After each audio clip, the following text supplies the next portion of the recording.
Web server एक ऐसा computer है जो वेबसाइट की फाइलों को स्टोर करता है और उन्हें इंटरनेट पर यूजर्स तक पहुंचाता है। इसे एक हाई स्पीड डिजिटल लाइब्रेरियन की तरह समझें।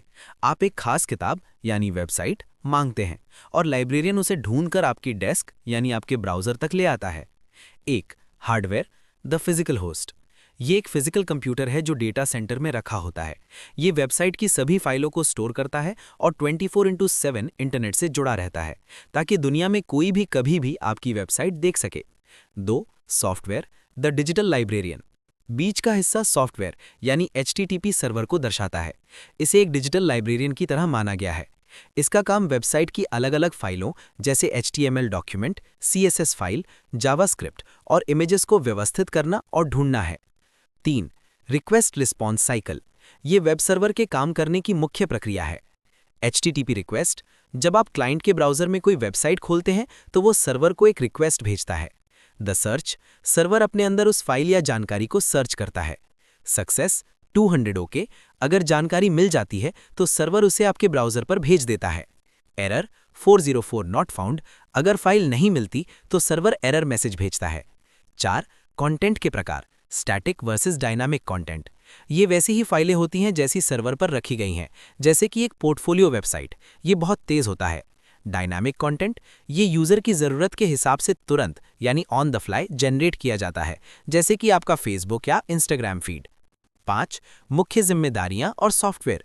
सर्वर की निम्न मुख्य जिम्मेदारियों को बताया गया है। सिक्योरिटी, SSL TLS एन्क्रिप्शन को हैंडल करता है जो वेबसाइट को सुरक्षित रखता है। ट्रैफिक कंट्रोल, बिना क्रैश हुए हजारों एक साथ यूजर्स को मैनेज करना।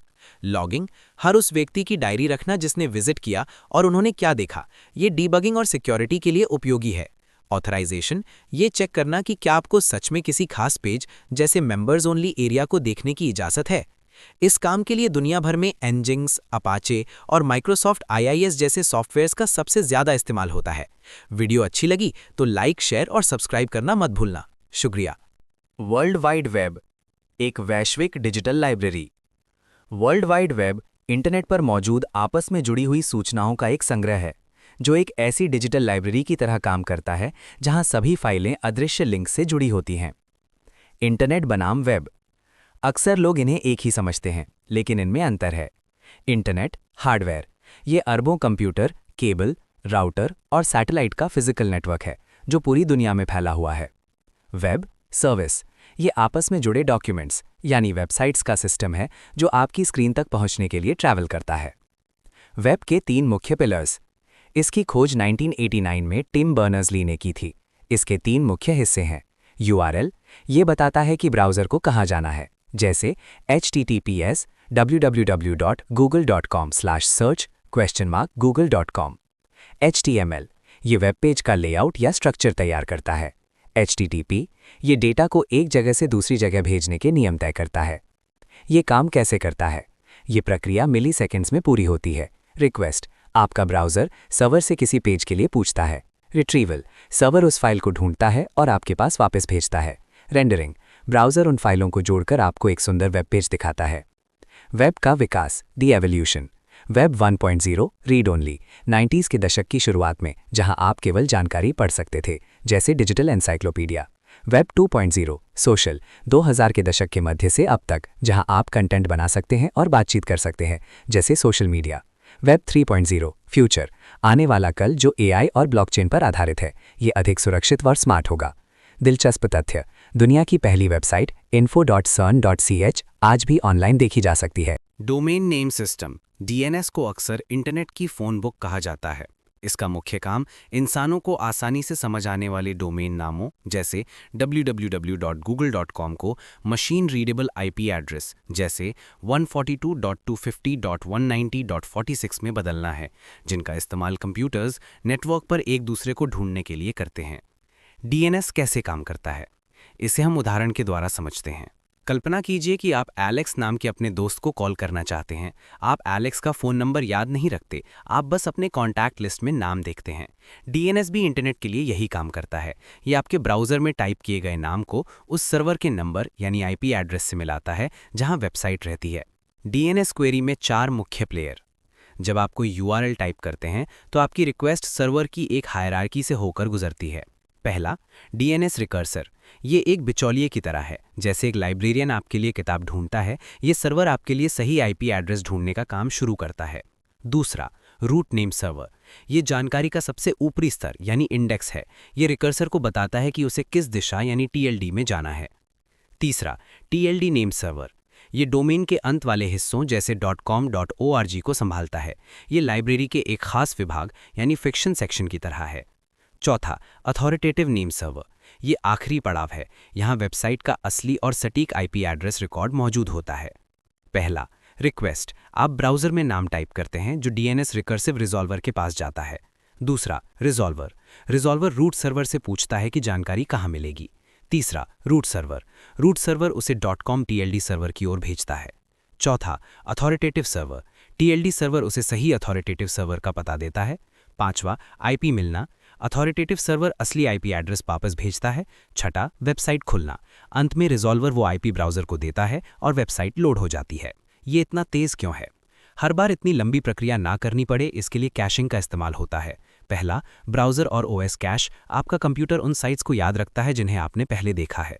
दूसरा, रिजॉल्वर कैश। आपका इंटरनेट सर्विस प्रोवाइडर भी लोकप्रिय वेबसाइट्स के पते अपने पास सेव रखता है ताकि जवाब जल्दी मिल सके। वेब होस्टिंग को आप इंटरनेट पर अपनी वेबसाइट का किराए का घर समझ सकते हैं।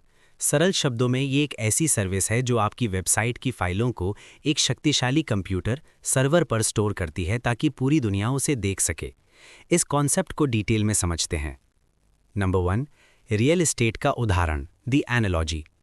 वेब होस्टिंग को समझने के लिए इसे एक भौतिक घर की तरह देखें।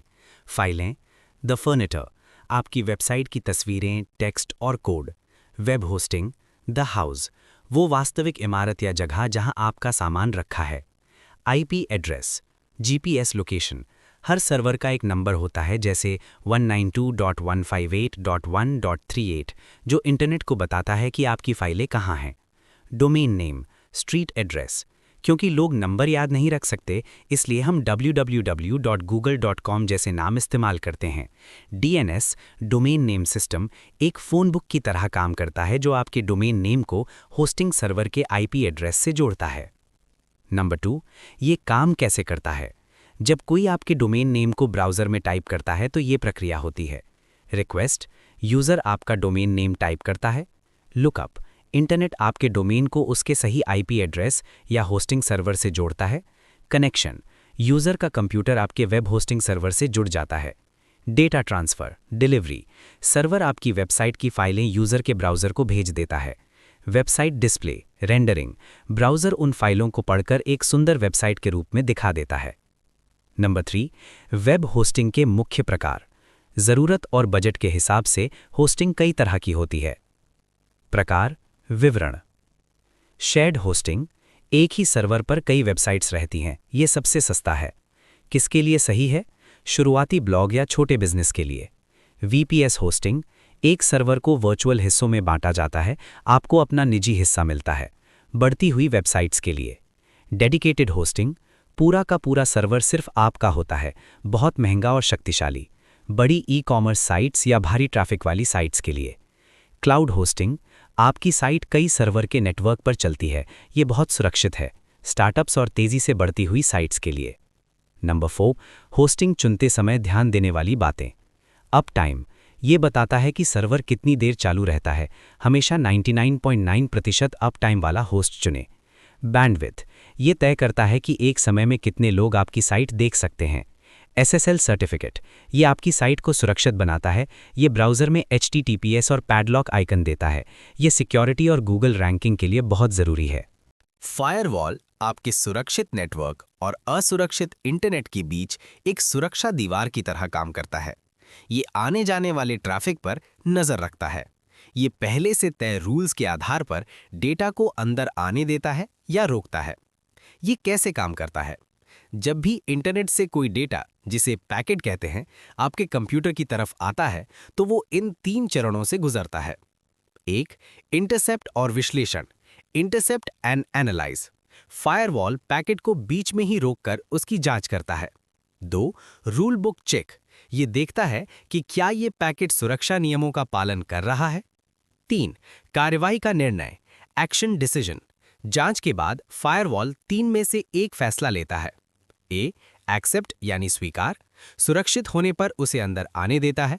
बी, रिजेक्ट यानी अस्वीकार, उसे ब्लॉक कर देता है और भेजने वाले को सूचित करता है। सी, ड्रॉप यानी छोड़ देना, उसे बिना कोई सूचना दिए पूरी तरह नजरअंदाज कर देता है।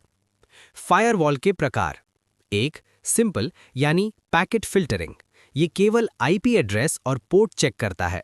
ये तेज है लेकिन बेसिक सुरक्षा देता है। दो, स्मार्ट यानी नेक्स्ट जेन NGFW, ये AI और गहराई से कंटेंट की जांच करता है। ये मैलवेयर और खतरों को पकड़ने में बहुत सटीक है। इसकी जरूरत क्यों है? ए, अनधिकृत पहुंच को रोकना, हैकर्स को आपके सिस्टम में घुसने से रोकता है। बी, मैलवेयर और बॉट्स से बचाव, वायरस और खतरनाक सॉफ्टवेयर को ब्लॉक करता है। सी, प्राइवेसी और डेटा सुरक्षा, आपकी निजी जानकारी को चोरी होने से बचाता है।